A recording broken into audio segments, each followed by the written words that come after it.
রমজানে মাঝে মাঝে তারাবির নামাজ ছুটে যায়। যদি আমার তারাবির নামাজ ছুটে যায়, এতে কি আমার রোজা আদায় হবে বা রোজার পূর্ণতাতে কোনো সমস্যা হবে কিনা? ভাইরা আমার, রমজান মাসে তারাবির নামাজ না পড়লে আমরা অনেকে মনে করি যে তার রোজাতে বোধহয় অসুবিধা হবে। এটা সম্পূর্ণ ভুল ধারণা। তারাবি একটা ইবাদত, রমজানের রোজাটা আরেকটা ইবাদত। যেহেতু তারাবি না পড়লেও রমজানের রোজা হয়ে যায়, তাহলে তারাবি পড়ার কি আর দরকার আছে? কেন? রোজা তো হয়ে যাবে। আলাদা ইবাদত। রোজা রাখা একটা ইবাদত, তারাবি পড়াটা আরেকটা ইবাদত। নবী করিম সাল্লাল্লাহু আলাইহি সাল্লাম একই হাদিসে দুটি কথা বলেছেন, মান কামা রমাদানা ঈমানান ওয়া ইহতিসাবান গুফিরা লাহু মা তাকাদ্দামা মিন যামবি। একই হাদিসে বলেছেন, মান সামা রমাদানা ঈমানান ওয়া ইহতিসাবান গুফিরা লাহু মা তাকাদ্দামা মিন যামবি। যে ব্যক্তি ঈমান এবং ইখলাসের সাথে রমজানের রোজা রাখবে, আল্লাহ তার পূর্বের গুনাহ মাফ করবেন। যে তারাবি পড়বে তারও পূর্বের গুনাহ মাফ করবেন ইনশাআল্লাহ। এইজন্য ভাইরা, তারাবির নামাজ পড়তে হবে। এটা সুন্নাহ, গুরুত্বপূর্ণ সুন্নাহ, সাধারণ সুন্নাহ না। নবী সাল্লাল্লাহু আলাইহি সাল্লাম ছাড়েন নাই, সাহাবীরা ছাড়েন নাই। কোনো ওযর ছাড়া তারাবি ছাড়া যাবে না। জামাত ছুটে গেলে একা একা হইলেও পড়বেন, কিন্তু কোনো কারণে পড়তেই পারলেন না, সফরে আছেন, ট্রাভেলে আছেন, বাসে ছিলেন, ট্রেনে ছিলেন, নাইটে সফর করেছেন, তারাবি পড়তেই পারেন নাই, ইনশাআল্লাহ আপনার রোজা হয়ে যাবে। তাই বলে তারাবিকে অনেকে অবহেলা করেন আজকাল, যেটা তো সুন্নাত, না পড়লেই কি। এই অবহেলাটা আরেকটা দোষের। তাহলে আমাদের মধ্যে দুইটাই সীমা লঙ্ঘন। কেউ মনে করেন তারাবি না পড়লে রোজাই হবে না, এটা হলো বাড়াবাড়ি। আবার অনেকে মনে করে তারাবি না পড়লেই বা কি, এটা হলো ছাড়াছাড়ি। এই বাড়াবাড়ি এবং ছাড়াছাড়ির মধ্যে আমাদের থাকতে হবে। আল্লাহ আমাদের তৌফিক দান করুন। হুজুর, রমজান মাসে কন্যার বাড়ি থেকে ছেলের বাড়িতে ইফতার না পাঠালে শ্বশুর শাশুড়ি গালমন্দ করে, এমন অবস্থায় কি করা উচিত?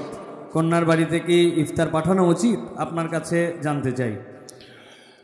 ভাইরা আমার, আমাদের সমাজে বহুল প্রচলিত, বহুল প্রতিষ্ঠিত কুসংস্কারগুলোর মধ্যে থেকে একটি হলো এটি যে মেয়ের বাবার বাড়ি থেকে রমজান আসলে ইফতারের বিভিন্ন আইটেমের জন্য ছেলে, ছেলের মা, ছেলের বাবা, ছেলের গোষ্ঠী, ছেলের বিভিন্ন মহিলারা, ওই ফ্যামিলির তারা অপেক্ষায় থাকে। আল্লাহর জমিনে যদি 10টা নিকৃষ্টতম ছোট লোকই থাকে, তার একটা হলো এইটা। যুবক ভাইরা, কোন যুবক হাত তুলে বলতে পারবেন যে আমার শ্বশুরবাড়ি থেকে রমজান উপলক্ষে এরকম কোন ভিক্ষাবৃত্তি আমরা করতে দেই নাই? বলতে পারবেন কেউ?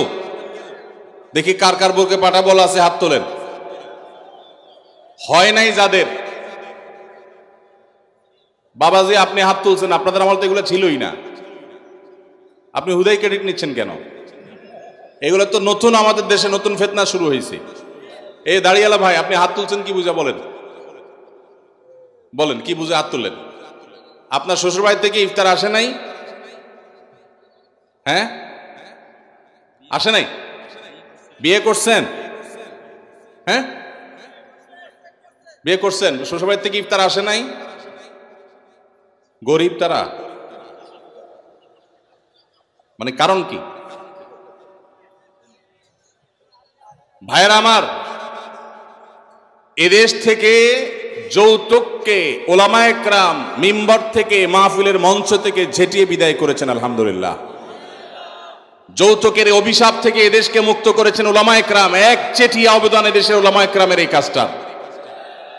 যৌতুক চলে গেলে কি হবে? ইফতারের নামে যৌতুক এখনো বাকি আছে, এইটা আমাদের দূর করতে হবে কি হবে না? অনেক যুবক আছে, তারা বলে যে আমার শ্বশুরবাড়ির লোকেরা খুশি মনে দেয়। ভালো করে শুনে রাখেন, 2 নাম্বারের অপর নাম হলো এখন খুশি মনে দেওয়া। ঘুষখোর সেও বলে খুশি হয়ে দিস, যৌতুকখোর সেও বলে বেহিসাব খুশি হয়ে দিস। শুধু খুশি হয়ে না, জোর করেও দেয়। জোর করে দিবে না, কি করবে? তার মেয়েটার শান্তি দরকার তার। আপনি যদি বাপের বেটা হয়ে থাকেন, মুসলমানের সন্তান হয়ে থাকেন, বিনয়ের সাথে শাশুড়িকে বলবেন, শ্বশুরকে বলবেন, কোনো কিচ্ছু আমার এখানে পাঠাবেন না, পাঠালে আমি মনে কষ্ট পাবো, উল্টা পারলে আমি দিব। একটা কথা আমি সবসময় বলি ভাই, একটা মেয়েকে কষ্ট করে গর্ভধারণ করা, জন্মের পর থেকে নিয়ে তাদেরকে পড়ালেখা ভরণ পোষণ দিয়ে বড় করে যখন সে সার্বিকভাবে একজন পূর্ণাঙ্গ মানুষে পরিণত হয়েছে, সুশিক্ষিত হয়েছে, সুস্থ সবল হয়েছে, সুঠামদেহী হয়েছে, তখন তাকে ছেলে পক্ষের হাতে তুলে দেয়। সারা জীবন এই মহিলাটার পেছনে ইনভেস্ট করেছে কে? তার বাবা মা। আর ভোগ করছে কে? স্বামী এবং স্বামীর ফ্যামিলি। ঠিক না ভাই? ঠিক। পড়ালেখা করাইছে মেয়ের বাপ মা, ওই পড়ালেখা দিয়া, ওই শিক্ষা দিয়া স্বামীর ছেলে মেয়েকে সে পড়ালেখা করায়। ঠিক না ভাই? ঠিক। রান্না বাড়াটা শিখাইছে তার মা, ওই শিক্ষা দিয়ে রান্না বাড়া করে খাওয়ায় কারে? স্বামীকে, শ্বশুর শাশুড়িকে। ঠিক না ভাই? ঠিক।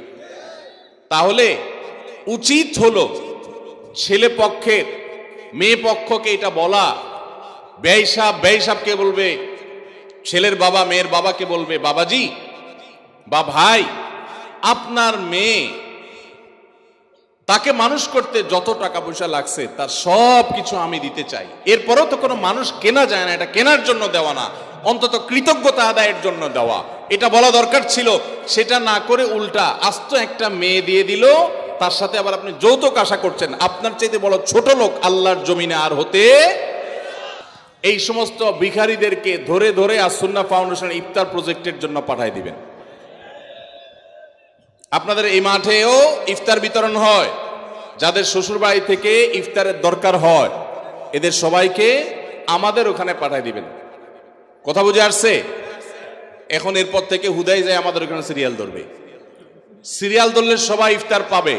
শর্ত হলো সে প্রকাশ্যে ঘোষণা দিবে, আমি শ্বশুর বাড়ি থেকে ইফতার প্রত্যাশী ছিলাম, কিন্তু সেখান থেকে ইফতার পাওয়ার কোনো ক্ষীণতম সম্ভাবনা না থাকায় আমি নিরুপায় হয়ে এখন আস-সুন্নাহ ফাউন্ডেশনের দ্বারস্থ হয়েছি।